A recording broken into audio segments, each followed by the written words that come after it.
네, 안녕하세요. 와조스키입니다.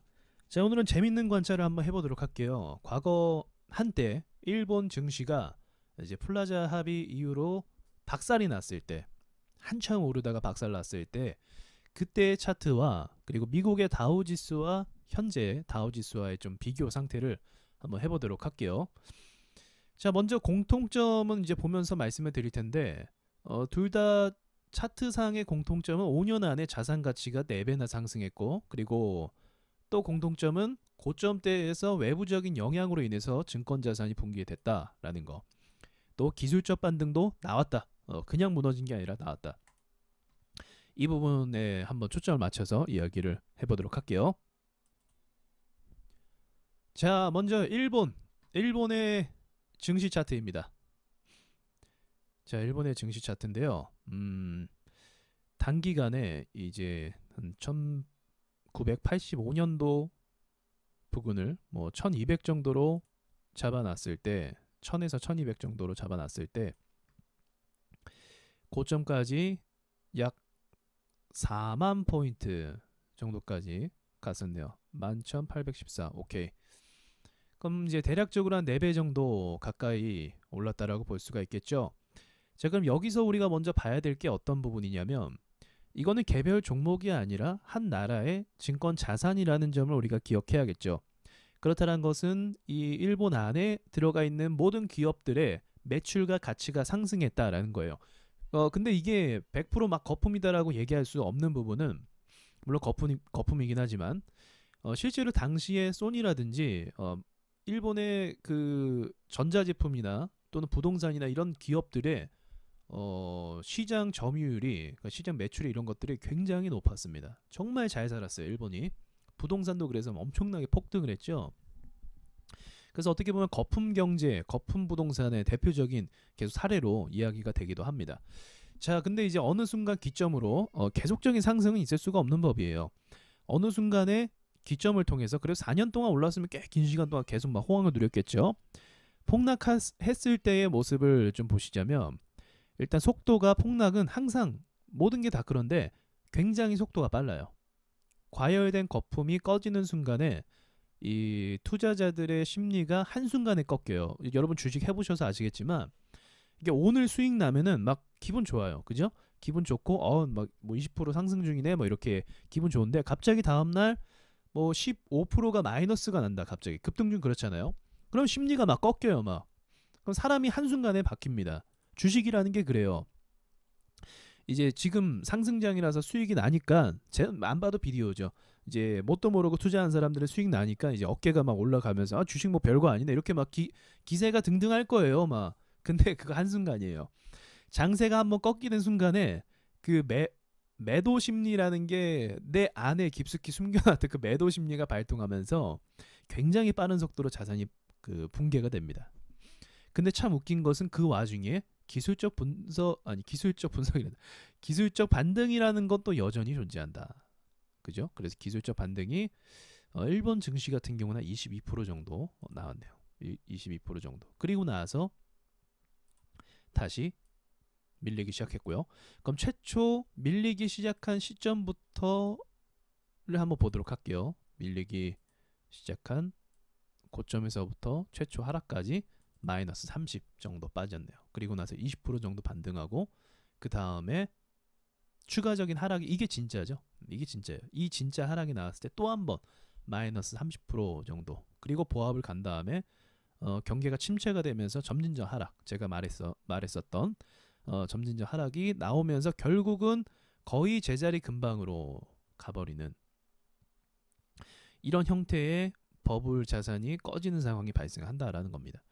이거는 이제 대표적인 어떤 차트라고 볼 수도 있어요. 왜냐하면 단기간에 이 정도로 크게 올랐던 차트를 찾으려고 하면 또 찾긴 쉽진 않거든요. 중국 차트가 갑자기 기억이 나네요. 한번 찾아볼게요. 네, 중국 차트를 한번 가져와 봤습니다. 자, 보시면 이때가 뭐 기억나실지 모르겠지만 중국이 엄청나게 급성장할 때예요. 그럼 이때도 한번 보죠. 한 대략 뭐 2000 정도 2000 포인트 정도에서 5천 많이 오르진 않았네요. 그죠? 많이 오르진 않았어요. 한 2배 좀 이상 좀 올랐네요. 2.5배라고 해야 되나? 예, 좀 올랐는데 그리고 나서 마찬가지로 박살나는데 박살나는 폭은 몇 프로가 빠졌나요? 이것도 역시 30% 정도 빠지고 반등은 몇 프로가 나왔나요? 20% 정도 나오고 그 다음에 빠진 다음에 점진적 하락으로 가나요? 예, 갔네요. 뭐 좀 이렇게 상승하다가 4개월 정도 상승하다가 계속적으로 빠지는 형태. 결과적으로는 이거는 이제 다른 점이 뭐냐면 다른 점 뭐냐면 빠른 시일 내에 상승했어요. 빠른 시일 내에. 아까 거는 4년 동안 상승시킨 거잖아요. 4배를. 그러니까 더 간 거죠, 여기서. 근데 이 친구 같은 경우는 빠른 시간 내에 상승했다가 빠른 시간 내에 정리가 된 겁니다.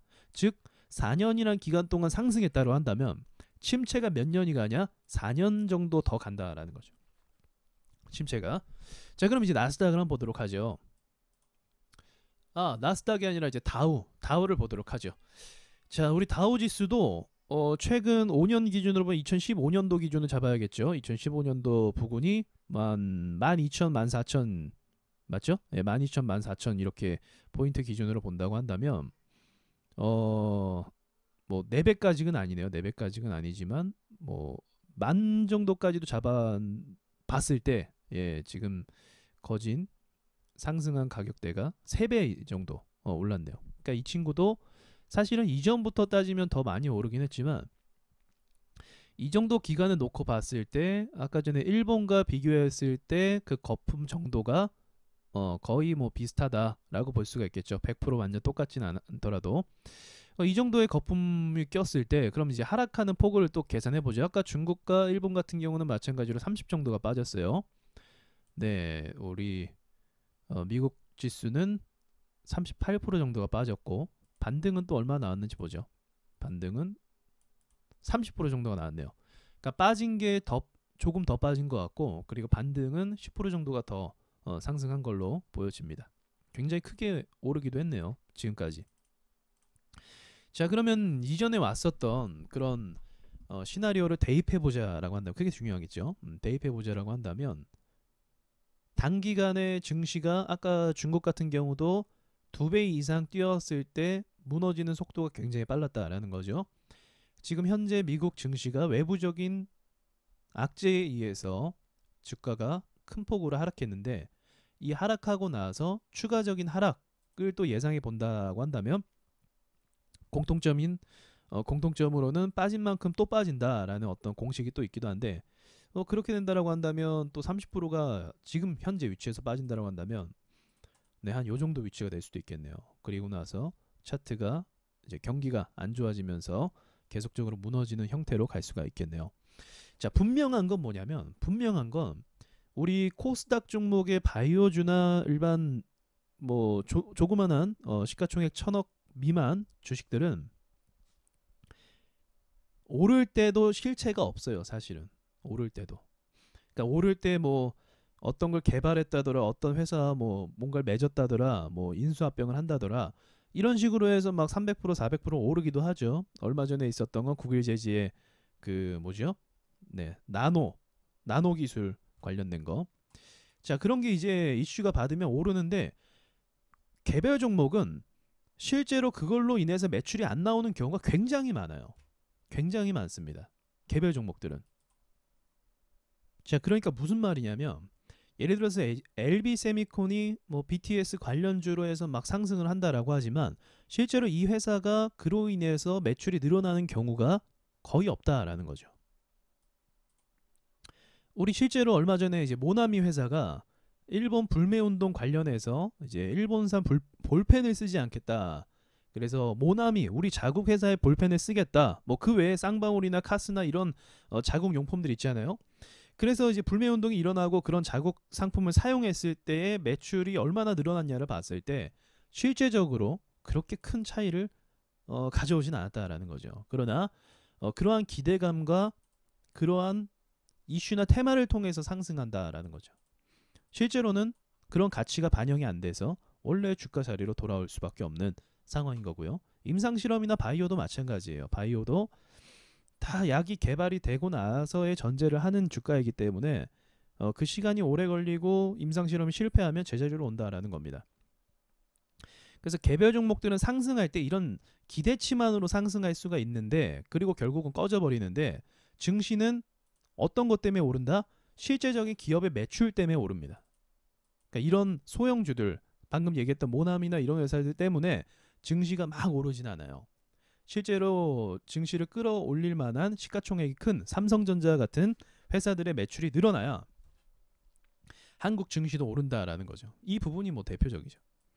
이 부분이 대표적이에요. 자, 근데 이 매출이 이제 우리가 주목해야 될 점은 뭐냐면 이 매출이 이제 늘어나지 않는 시점, 삼성전자 주가가 떨어졌고 우리나라 코스피도 떨어졌죠. 그럼 이유가 있을 거 아니에요. 이게 이렇게 떨어진 이유가 있을 거야. 중간중간 악재가 터지긴 했어요. 근데 실제적으로 매출도 줄었습니다. 왜요? 삼성 자체의 매출이 준 것도 있고, 그리고 우리나라 기업이 중국 기업에게 서서히 일거리를 뺏겨가는 것도 있고, 또 중국 자체가 미국과의 무역 전쟁으로 인해서 매출이 발생하지 않게 되기 때문에, 그러니까 공장이 돌아가지 않기 때문에 우리나라도 일거리가 없는 거예요. 그로 인한 영향으로 코로나가 터지기 이전부터 한국 증시는, 한국 경제는 침체기로 들어가기 시작을 했습니다. 원래 이게 우리의 모습이었어요. 그러나 이제 삼성전자 그 D램 가격의 변동으로 인해서 상승의 여지가 다시 생겼던 것도 맞고요. 그래서 이때 좀 재기를 할 수 있었던 기회였지 않나 생각을 저는 합니다. 시장에 문제가 없으니까요. 반도체 시장 자체는 시장성이 워낙 크고 그리고 이제 삼성전자, 우리나라를 이끌어가는 대표 주식인 삼성전자의 매출이 늘어난다라고 한다면 네, 뭐 증시가 오르는 건 당연한 거죠. 그러니까 실제적인 어떤 매출이 돈을 버는 것이 시장 점유율가 올라갈 때 오른다라는 거예요. 그럼 이게 똑같아요. 다른 나라의 증시도 똑같습니다. 미국 증시도 똑같다라는 거예요. 미국 증시 역시도 상승을 했을 때는 사실 그만한 이유가 있는 거예요. 미국 기업들이 좋아지고 고용이 늘어나고 실제적인 실물 경제에 긍정적인 영향이 있던 거죠. 일본이 올랐던 이유도 그거고요. 아까 전에 얘기했던 것처럼 일본 경제가 굉장히 호황이었어요. 그래서 이때 이야기를 들으면 재밌어요. 이때 당시에 임금이 지금 우리나라 사람들의 임금과 아마 비슷할 거예요. 돈의 가치가. 그리고 굉장히 사치가 심했던 걸로 기억하고 이제 뉴욕에 있는 건물이 뭐 거의 일본 거다라는 얘기까지 돌 정도였죠. 그래서 어마어마했습니다 이때. 그러니까 실제적으로 돈이 많다라는 거죠. 중국도 그렇고 우리나라 아니 일본도 그렇고 돈을 굉장히 많이 벌었다라는 거예요. 그러나 그런 상황에서도 거품이 낄 수가 있는 거고 중요한 거는 그리고 나서 실물 경제에 타격이 왔을 때 거품이 터질 때 부동산이 터지든 그때 증시가 나락으로 간다라는 거죠. 자, 그럼 이것을 이제 생각해 볼 때 지금 우리 현재가 중요하잖아요. 중요한 건. 그래서 우리 지금 현재 시점에서는 그럼 어떻게 되는 것인가를 고민 안 할 수가 없겠죠. 그러면 거품이 조성된 것도 어느 정도 맞아요. 그리고 폭락의 징후가 온 것처럼 30% 이상 폭락한 것도 맞아요. 지금 상황까지. 그죠? 그리고 반등이 기술적 반등이 당연히 나왔어요. 당연히 나왔습니다. 더 많이 나오긴 했지만 아까 일본 기준으로 보면 20% 여기 제가 예상한 부분도 여기였거든요. 네, 제가 예상한 부분도 일반적으로는 여기였는데 여기 정도 되면 20% 반등 나왔을 거예요. 이거를 이제 제가 예상했는데 네, 요것보다 더 오른 건 맞죠. 더 올랐어요. 그러나 본질적으로 달라지지 않은 건 뭐다? 이격도, 단기간의 급상승 이격도, 그리고 제가 계속 얘기했던 좀 전에 얘기했던 실물 경제의 타격이 남아있다라는 거죠. 일본도 증시가 붕괴된 이유로 실물 경제가 완전 죽었고요. 중국 역시도 증시가 가파르게 오른 뒤에 실물 경제가 죽어서 기업들이 예전 같지 않고요. 경제 성장률이 예전 같지 않은 거죠. 그러면 이제 미국도 마찬가지로 이번 코로나 사태가 좀 우려되는 게 뭐냐면 지금 이제 셧다운이 저는 참 이게 향후 우리한테 어떤 리스크를 가져올지 모르겠다라고 생각을 하는데 이거를 지금 해제했잖아요. 해제했습니다. 근데 지금 현재 확진자가 하루에 2만 명이에요. 2만 명 이상, 3만 명까지도. 예, 사망자도 여기 비례해서 5% 찍고 있으니까 뭐 1000명 이상씩 나오고 있죠. 막 1500명씩 이렇게 나오고 있고. 근데 지금 경제 재개를 하겠다라고 해서 지금 증시가 그로 인해서 상승하고 있거든요. 경제가 다시 돌아가는구나. 그러나 이제 확진자가 더 늘어나고 사망자가 더 늘어날 경우에는 다시 한번 2차 셧다운이 갈 수도 있다라고 생각을 합니다. 만약 그렇게 될 경우에는 시기적으로 어느 정도 맞죠. 시기적으로 아까 보여드렸던 상승 반등 나왔다가 그 2차적인 하락이 가고, 그리고 그렇게 되면 실물 경제나 이런 것들이 무너질 수밖에 없잖아요. 지금 셰일 업체나 이런 것들을 안 봐도 눈에 다 훤하잖아요. 그죠? 자동차 업계도 지금 다 공장이 문을 닫았고, 이제 열었지만 다시 닫았었고, 기름은 남아돌고 있고, 미국의 셰일 업체들은 지금 그 부도가 났죠. 두 군데가 부도가 났고 파산 신청 들어갔고, 또 다른 이제 줄도산의 위기가 리스크가 있는 부분도 있고요. 그럼 실물 경제에 타격을 받아서 실제로 시장에 돈이 들어가지 않고 돈을 버는 사람이 제한적으로 되다 보니까 증시에 들어갈 돈들이 빠져서 다른 이제 안전자산이나 이런 쪽으로 간다라는 거죠. 기업의 전망이 좋지가 않으니까요. 이해되시죠? 예, 아이폰을 만들어도 이제 여유가 있는 사람들이 아이폰을 사서 쓰는 건데, 이 사람들이 그냥 뭐 2년 뒤에 바꿨다고 가정했을 때 그냥 2년 쓸 거를 3년 더 쓰는 거예요. 이런 식으로. 네, 이런 식으로 정리가 돼서 이제 우리 이전에 있었던 그런 증시의 특징 모양처럼 계속적인 조정 상태로 갈 수 있다라고 저는 보고 있습니다. 전 그렇게 보고 있어요. 그리고 마지막으로 드릴 말씀이 우리 코스닥을 좀 봐야 되는데, 네, 코스닥입니다. 저는 여러분들한테 한번 묻고 싶어요. 이 차트를 보면 어떻게 될 것 같냐 한번 묻고 싶긴 해요. 이 상승폭이 지금 나스닥 상승폭과 그리고 한국이 먼저 방역에 성공했기 때문에 바이오주에 대한 기대감으로 상승하는 부분이 있다라고 생각을 하거든요. 일단 저는 처음 봐요. 이렇게 V자 상승을 간 건 처음 봐요. 이 과거 차트를 다 봐도 어떤 경우에 이런 V자가 갔냐면, 증시가 빠져도 너무 빠졌을 때, 이 정도 말고 한 60% 가까이 빠졌을 때, 그때 이러한 반등이 나오긴 합니다. 그때. 근데 이제 제가 봤을 때는 그 정도로 깊게 빠지진 않았었거든요. 한 30% 정도였나요? 38% 정도. 이 정도로 빠진 상태에서 반등폭을 예상한다라고 한다면 뭐 한 요 정도까지 550까지는 제가 예상을 해볼 수 있었는데, 이미 그 이상으로 가버렸죠. 그 이상으로. 자, 그럼 이렇게 될 경우에는 어떤 상황이 발생을 하냐? 소문 듣고 찾아온 개미 투자자들, 개인 투자자들이 아무것도 모르고 이런 차트 볼 줄 모르잖아요. 고평가인지 과열인지 이게 어떤 자리인지 모른단 말이에요. 주당 가격이 평가가 적절한지 모른단 말이죠. 무지학적 묻지마 매수 들어갑니다. 이럴 때 들어가요.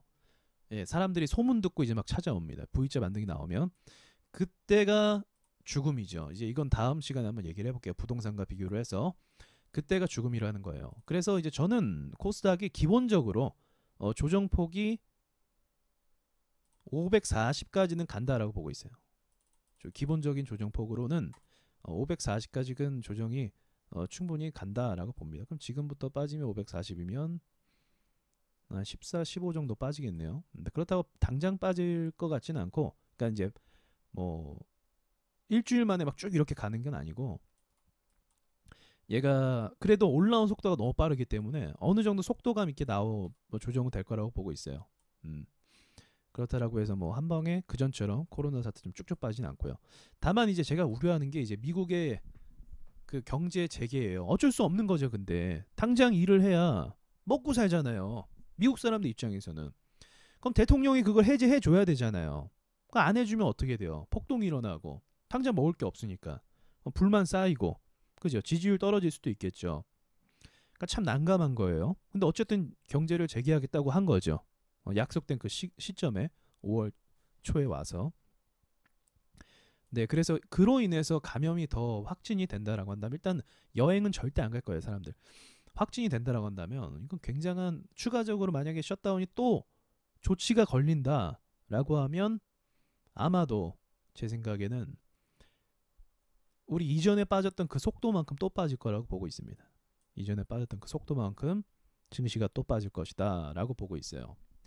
그리고 지금 제가 개별 종목들을 다 보고 있거든요. 다 보고 있어요. 개별 종목도 보면서 이 시장이 오르는 이유에 대해서 보면서 보고 있습니다. 시장이 이렇게 잘 오르네. 네, 저 이런 시장 거의 못 봤거든요, 여태까지 주식하면서.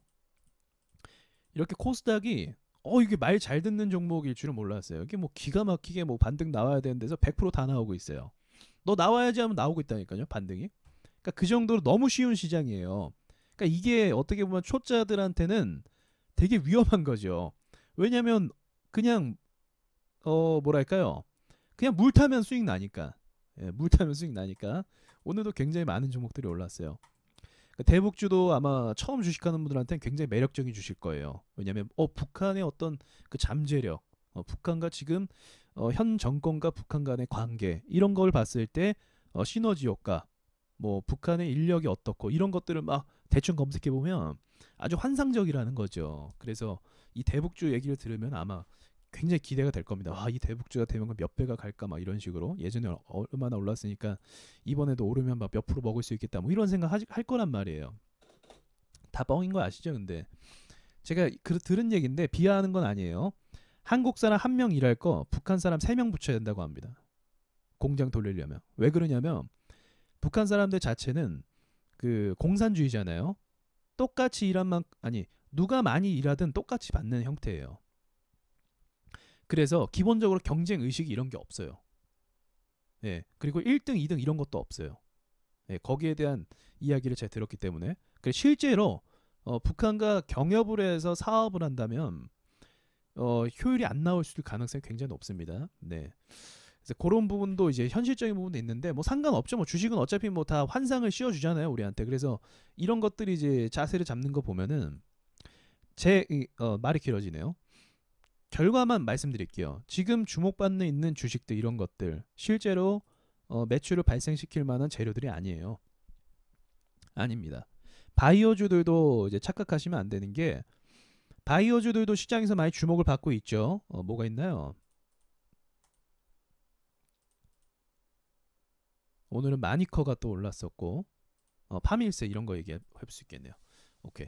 자, 파밀셀 좀 부정적이지는 않아요. 우리나라가 치료제를 만들어야 한다고 생각을 합니다. 그러나 그 임상 실험을 거치고 치료제를 만드는 그 과정이 결코 쉽지가 않아요. 그리고 우리나라에서 나올지 말지도 사실은 몰라요. 사실은 기술력을 무시하는 게 아니라 그만큼 어렵다라는 걸 말씀을 드리는 겁니다. 여태까지 주식시장을 계속 봐오면서 어떤 임상 실험을 통해서 실제로 약이 만들어진 것을 못 봤어요. 제가 거의 못 봤어요. 만들어져 봤자 그냥 건강식품 같은 거 있잖아요.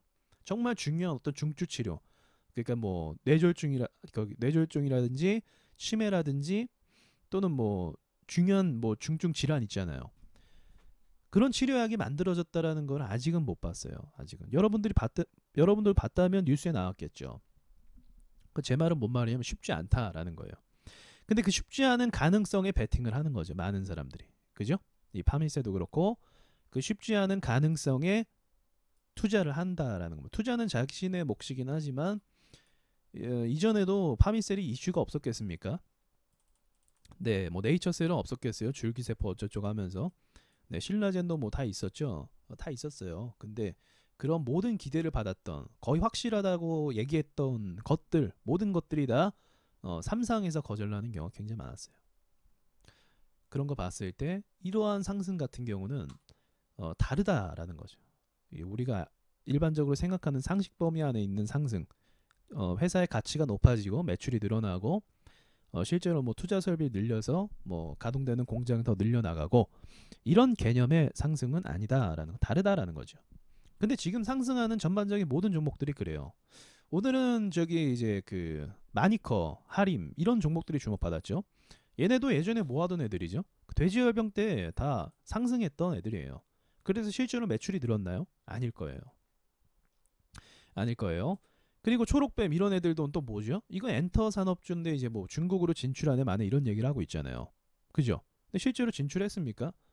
아니 다 기대치예요, 기대치. 그러니까 제가 뭐 종목을 지금 비관적으로 얘기하는 게 아니라 그냥 주식의 현실을 얘기하는 거예요. 그런 기대감을 가지고 매수를 하는 겁니다. 우리는 기대감을 가지고 매수하는 거예요. 근데 제가 지금 얘기하는 관점은 지금 우리가 갖고 있는 이런 실제적인 기대감은 거품 조성이다. 그래서 결국은 원래 자리로 돌아오게 돼 있어요. 그러니까 그거를 기억하라는 거고 불나방처럼 달려들지 말라는 얘기를 여러분들한테 말씀드리는 겁니다. 마지막으로 여러분들을 위해서 그럼 뭐 어떻게 매수해야 되냐 이제 궁금하실 거예요. 그게 그럼 제가 그걸 또 말씀드리고 싶어요. 우리는 어떻게 매수해야 되냐면 시장을 예상하고 분석해서 매수하는 게 아니라 시장에서 우리한테 매수할 수 있는 그 기회와 자리를 줬을 때 매수하는 거예요. 다시 얘기하면 시장이 하락이면 신호 있잖아요. 신호. 지지선 이탈하는 이런 신호. 이럴 때 매도를 빨리 해서 현금을 시키고 그 다음에 지지 라인이나 눌리는 라인이나 안정적인 라인에서 매수를 다시 들어가는 것뿐이에요. 그럼 제가 1차적으로 얘기했던 부분이 1800에서 1770 이 정도로 잡으면 돼요. 일단은 우리가 매수할 자리. 그럼 매수할 그 공간이 아직 안 왔죠. 그죠? 아주 기다리면 되는 거예요. 기다리면 됩니다, 여러분들은. 기다리셨다가 내려올 때 매수를 해서 우량주 위주로 매수를 해서 다시 올라가는 부분에 대한 차익을 또 실현하고 그렇게 가는 겁니다. 일단 모멘텀 자체가 꺾여 있는 상태이기 때문에 그리고 악재가 너무 많이 몰려 있는 상태이기 때문에 장투에 대한 자신감을 갖지 마세요. 지금은 장투에 대한 자신감을 가질 수가 없어요. 이제 앞으로 3분기, 4분기 실적 어떻게 나올지 모르고 또 코로나 저 같은 경우도 얕봤는데 저 이제 그 버핀 형님도 아직 매수 안 들어가고 있잖아요. 그죠? 안 들어가고 있어요. 그러니까 바닥을 더 보겠다라는 거예요. 아까 제가 봤었던 차트의 모양들 있죠. 그러니까 최근에 오일 가격 같은 경우도 이 오일 같은 가격 차트도 제가 해석한 부분에 대해서 크게 벗어나진 않잖아요. 갭을 띄어갖고 이제 추가적인 상승이 됐고 30달러 부근쯤 와서 조정받는 거. 그러니까 지금부터 뭐 더 오를 수도 있고 아무튼 조정 단계이긴 해요. 조정 단계이긴 하고 이런 것들에 대한 어떤 룰이나 차트의 흐름이라는 게 있다라는 거죠. 그래서 그걸 고려해 봤을 때 우리나라 증시도 그렇고 미국의 증시도 그렇고 예외적으로 조금 더 오르는 경우는 지금 있긴 하지만 본질적으로 그 큰 흐름상에서의 큰 변화는 아직 있는 건 아닙니다. 그럼 제가 예외적인 경우로 하나 또 말씀드리도록 할게요. 제가 한 가지 정말 작은 가능성을 하나 두고 있는 게 뭐냐면 작은 가능성이에요. 작은 가능성은 미국 증시가 여기서 전고점을 돌파할 경우 그러니까 지금부터 돌파할 경우에는 아마도 큰 슈팅으로 얼마인지는 정확하게 말할 수 없지만 큰 슈팅으로 더 가파르게 오를 가능성이 있어요. 차트가 그래요. 차트가 그렇습니다. 여기를 이제 뚫으면 전고점 아직은 멀었죠.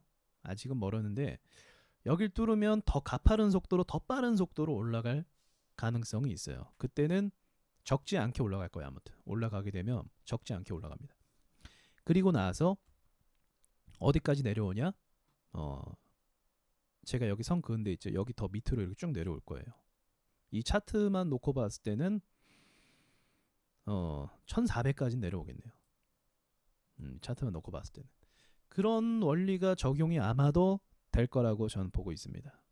근데 작은 가능성을 뚫고 올라오면 더 간다라는 건데 일반적으로 지금은 이제 폭락 그림 자체 안에 딱 맞게끔 있기 때문에 조금 더 추가한 부분 빼고 그리고 악재도 터져 있고 이제 여러분들한테는 더 얘기하지 않았지만 독일이나 이탈리아나 일본이나 지금 그거 하고 있어요. 눈치 게임 하고 있어요. 누가 먼저 터질래 하고 있습니다. 네, 그것도 나중에 좀 정리해서 말씀드릴게요. 그 나라들이 원래 지금 코로나 터지기 전부터 걔네 경제 위기가 언제 터지냐 얘기하고 있었어요. 물론 이제 그 비관론은 늘 있어 왔어요. 시장에서 경제 위기가 온다라는 얘기는 늘 있어 왔는데 제 논리는 이제 저도 논리가 있을 거 아니에요. 제 논리는 나스닥 거품이었어요. 제 논리는 나스닥이 과열됐다. 이격도 보면서 과열됐다. 이 이격도가 한번 롱바디 음봉이 터지는 순간 음봉 터졌죠. 롱바디 음봉이 터지는 순간부터 6개월 안에 폭락한다라는 게 이제 제 논리였고 모든 차트가 다 그렇게 말했으니까요. 네, 코로나 터지기 전부터 그렇게 봤는데 이제 코로나가 그거를 이제 쐐기를 박았고 이제 앞으로 계속적으로 코로나로 인한 악재들이 진행이 될 텐데 지금 제가 아까도 얘기했지만 미국 셧다운 해제 그리고 다시 한번 셧다운이 걸리면 그때는 굉장히 빠른 속도로 이전과 같은 속도로 주가가 박살날 가능성이 높다라고 말씀드릴 수 있겠네요. 그 뒤로는 회복 안 됩니다, 여러분. 안 돼요.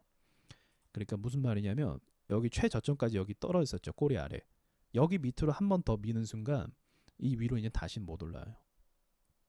못 올라옵니다. 그때는 확실하게 정리해야 돼요.